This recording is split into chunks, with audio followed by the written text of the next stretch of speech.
Hello, and welcome to E2E's Business Unusual. I'm your host, Fergus Mellon, and today we're joined by Anthony Goodwin, founder and CEO of Antal International. Anthony, thanks so much for being part of this, and to get things underway, can you give us a brief overview of you and your business? Sure. I started the company, founded the company back in April 1993, 27 years ago, in our 28th year now. We have physical offices in over 30 countries, which, if you include our franchise operations in China and India, is over 160 offices now in 30 odd countries. So it sounds like then you've been experiencing COVID, not just from the perspective of UK and Europe, but with your China operation and operations all over the world globally since January. How has your business been impacted by COVID? Well, very significantly, because actually Italy is one of our stronger offices, with nearly 70 people in Milan and in Bologna, which is in the north, obviously the Bergamo region, which is the kind of epicenter for Italy. And obviously before that in China too, where we have bigger offices in Beijing, Shanghai and Shenzhen, not in the Wuhan area, although we do have franchise offices there. So we saw it coming from various different angles, actually, and it has significantly impacted all of our offices, most notably Italy and Spain. If we kind of go back to January, and for you it may have been December, November, just because of how global your business is and how it has been a rolling impact. What were you looking forward to achieving for your company for this year in terms of getting that strategic plan together? I'm sure at the end of last year, all the goals. What was your focus going to be? Well, all 1 and 3 year rolling forecast budgets, plans that we do are for growth and expansion. And we'd recently remodeled the business to focus on discipline or skill-based lines of recruitment within certain sectors. So accountancy skills, sales and marketing skills, IT and contracting within IT skills, within various sectors. Unfortunately, we've chosen some of the sectors that are showing a degree of resilience in these markets, such as big pharma, pharmaceuticals, medical devices, supply chain and logistics, FMCG, data storage. But we were also in some of the more industry. The industry is more prone to be hit by the close down, although everywhere has been affected. Let's face it. Apart from some of the big tech companies, fortunately, we are into those companies too, and disciplines and skill bases within those. But that's not all of our business. And those companies that are focused on those businesses obviously are very fortunate. But that was only representing, I think, 30 to 40% of what we do. So as you were talking, I was thinking it sounds good, or at least the diversifications helped your company. But like you said, that's maybe protected 30 to 40%. So it sounds like, for that 60% of the business, significant disruption for your company and employees. Is that accurate? Yes. I mean, and having been in business for 27 years, the questions that people asked me were, along the lines of, Anthony, you've been through all this before, and we'll get through it. We'll be fine, won't we? And the answer, of course, is yes, we should be. But just because you've been through recessions or particular sector-specific downturns in the past, I mean, for example, in 1998, we had the Russian crisis where we were very strong in Russia.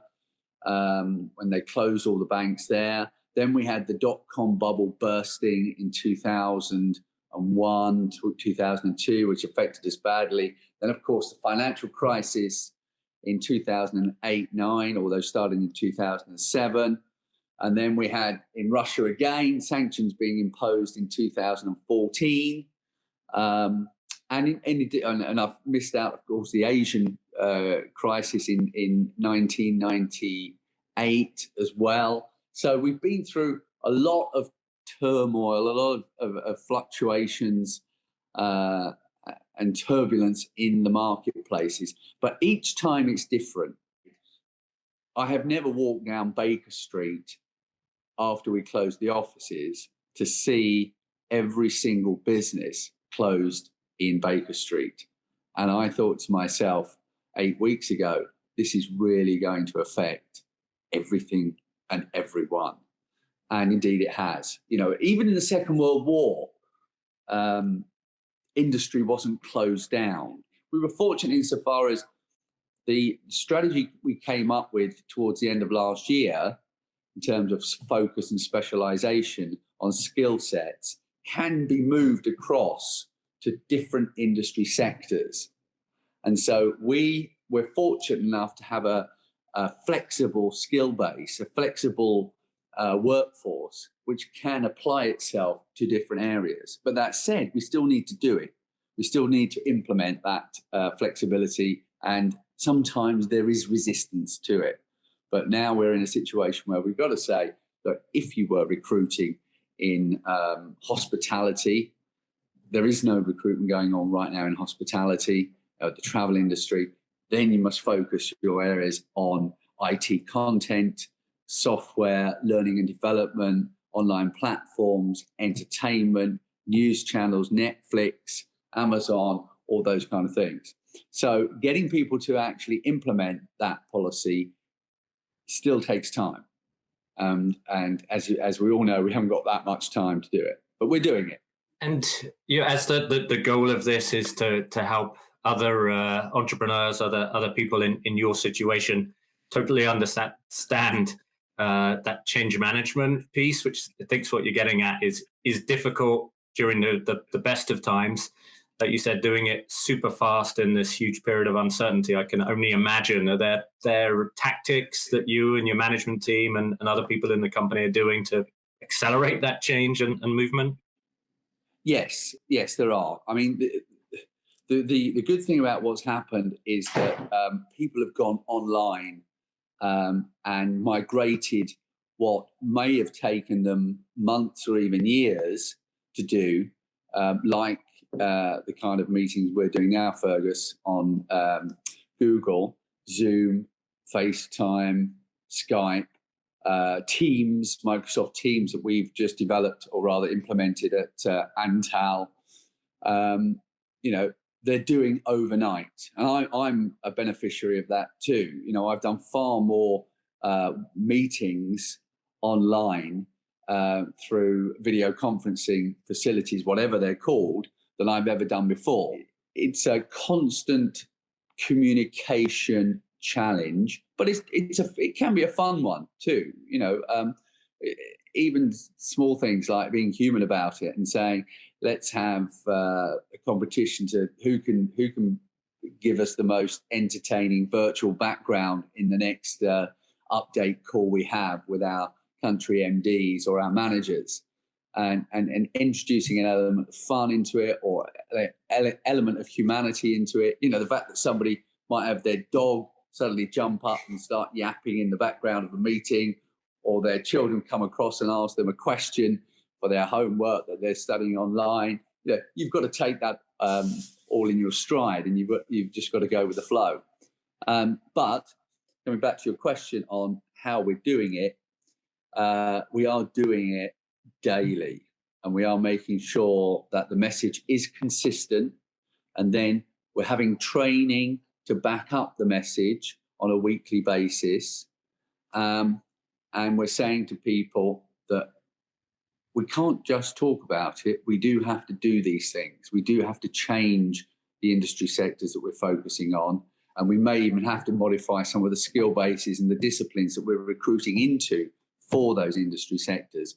But we have to do it now. We've got to inject that sense of urgency on a daily basis. But it's got to be a consistent message. You can't just keep changing. And also, the other important point, which one of my managing directors in Russia stated, was it mustn't seem like you're panicking either, that you're just reacting to situations. That said, you've got to balance that off with opportunism, because there's nothing wrong with looking at industries that are growing, that are only going to be around maybe for 6 months, like PPE. And one of the things you said a few minutes ago was around, well, injecting some humor into this, going with the flow, obviously whilst trying to get business moving in the best way it can. And then combining that with the 27 years of experience, and like you said, you've been through a lot of unprecedented events before. How it feels like you have it in stride, in your stride, in terms of your own kind of mental well-being and health. Are there things you're doing to keep that balance and to keep things in perspective whilst still moving your company and you're working with your team to move things forward? Yes, that's a really good question, Fergus, because we are in a really strange time. You know, I'll use that word because everyone else tells unprecedented, and therefore we've got to look at this. So each person will deal with this differently. As an entrepreneur, dyed in the wool, kind of through and through, I'm quite comfortable dealing with uncertainty, because that is the nature of any business situation. I feel you've got to be able to take what comes your way. Having said that, you know, this is not something which everybody within an organisation. I mean, we've got nearly 1,000 people working under the Antal banner, brand, corporate identity, for want of better expression, either in joint ventures, franchises, or company-owned parts of the business. So, you know, within that, also that huge geographic spread, you're going to get a lot of different responses and answers to questions, to pressures, to feelings about what's going on. You know, first and foremost, people's well-being. Now, that's not just their physical, but also their mental well-being. And I saw some research recently that showed that 16% of the people faced with these situations will tackle them positively. And at the other end of the spectrum, 16% of the people also, strangely enough, the same percentage, will have mental health problems as a result of all of this uncertainty and perceived danger and real danger, particularly if you've got family and friends working on the front line, or you've got people who have actually been ill, which I've known of too. Probably sure somebody knows somebody who has been in that situation. So 16% will be robust about it, and 16% will be quite fragile about it, and the rest of us will be somewhere in between. You've got to take account of that. And that's a very difficult thing to do. And one of the best ways I found is to always come up with action points or focus on things that need to be done, whilst taking into account the fact that some people might feel fragile and other people might feel challenged and motivated even by the situation. But I think it's everybody benefits from both ends of the spectrum from an action plan. That doesn't mean you've got to pretend you know everything and you know all the answers, because nobody does. That doesn't mean you can't have a plan. That doesn't mean you can't have a discussion, a panel debate, and then come up with a plan and a plan of action. You know, we are action-oriented individuals within the organisation, and even the most fragile want to be able to do something rather than do nothing. That's my kind of approach to it. One final point, though, is that different governments have reacted in different ways. And it's noted, for example, in certain countries that some governments are helping more than others. And in Russia, for example, the government is saying you mustn't go out, but we are not going to support any companies, or very few companies, that have to pay their staff during that period of time. So, there's been different, and that's what's been interesting, the different responses to the various governments to the situation. And to that point, have you, and again, because you're a global business, I'm sure you've seen the different government help, but have you as a business been able to take advantage of any of the packages, whether in the UK or outside UK? Yes, no, we have, and that's been very welcome and been very worthwhile. I would say the four main countries that we benefited from that in are the UK, Germany, Spain, and Italy, which are our four biggest company-owned offices. And the governments there have been relatively well prepared to help businesses out. Some governments have even offered loans, but the problem with taking loans rather than grants is that, of course, you're not sure if you would use those money to pay salaries, because we're in a service business, that's our biggest cost. If you then pay those salaries, take that loan, and what happens in September, October, because you've got to be planning that far ahead. If the business doesn't come back, are you then mortgaged to the government for an extended period of time, which makes the business unviable, unfeasible, given the amount of debt that you might take on? And I presume governments are also doing these calculations with regard to the macroeconomics of the money that they're borrowing too. As Elon Musk says, there's no magic money tree. Whilst we welcome the furlough kind of arrangement in order to keep the economy almost frozen or ticking over, we are conscious of the fact that the V shape, the U shape, the W shape, or the L shape economies, the recoveries, nobody knows what it's going to be. I think it's going to be different in each sector. And I do think I'm relatively optimistic about it coming back. But how quickly and how strongly it comes back in a general sense, that's the big unknown. And so one has to be careful of saying that everything that the government has given us in all of these countries is going to mean that it's business as usual afterwards.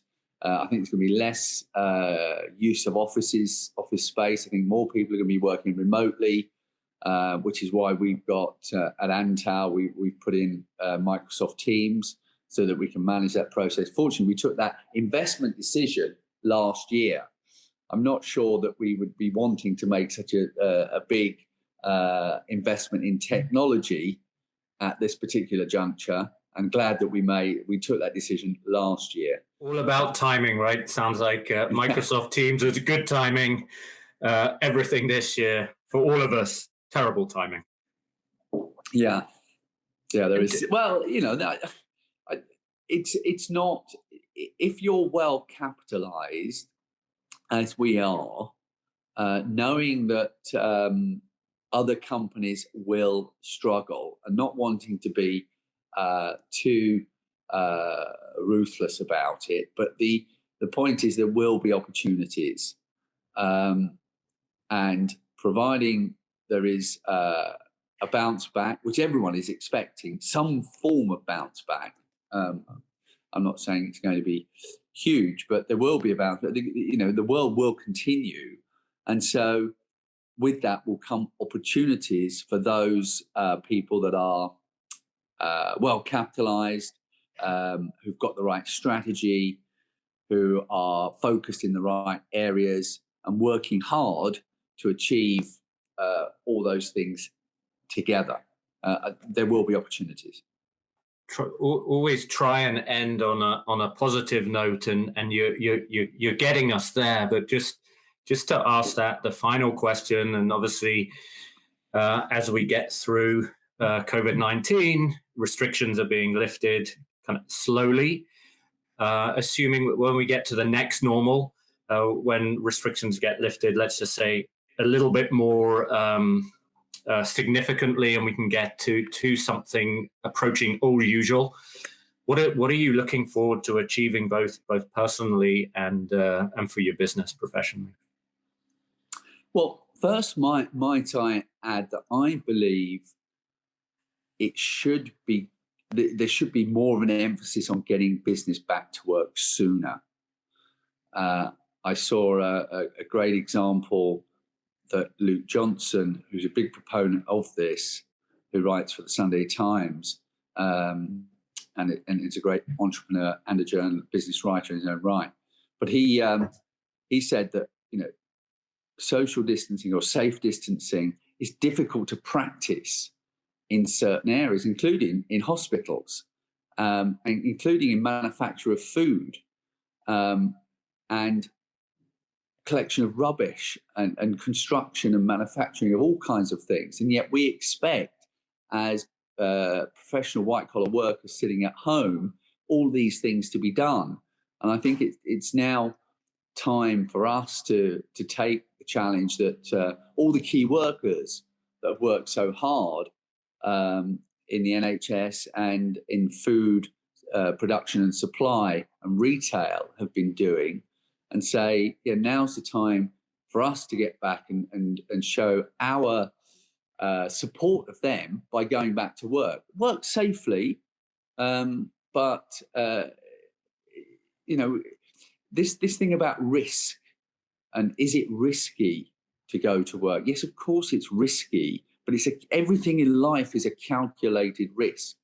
And if we want to try to eradicate all risk from what we do, we will never come out of this lockdown. We must go back to work. Once we do go back to work, I am very optimistic that Antal will do well out of the situation. We will continue to recruit people. There will always be demand for talented young executives in the IT and accountancy and finance and sales and marketing skill bases that we recruit into, our technical and our engineering white-collar skill bases that we recruit into. There will also be big opportunity on the contract and temporary side, which we hope to be much bigger in coming out of this than we went into it, as well as social media and the whole tools, the whole social media, YouTube, LinkedIn, WeChat in China, all of those channels that we're going to be using for recruitment have just increased. All that said, the survival is success in this market.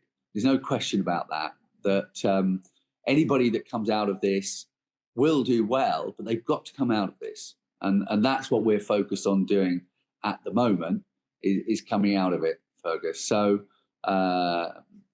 we believe we will, and we believe we will be much larger as a online social media recruiter than we may be as a physical recruiter, but that our physical presence will soon grow to match that. That's really, great to hear, right? Exceptionally stressful times now, but sounds like you're really bringing your business through it and the people within it through it, but also preparing for the other side. So, Ante, I just want to say, on behalf of everyone at E2E and I guess everyone on behalf of everyone who's watching this video, thank you very, very much for your time today. More than appreciate it. Well, that's my pleasure. And yes, big shout out to Shalini and all her team at E2E, who do a great job representing entrepreneurs throughout the United Kingdom and beyond. And keep up the good work, Shalini. And thank you very much indeed, Fergus, for your very insightful questioning.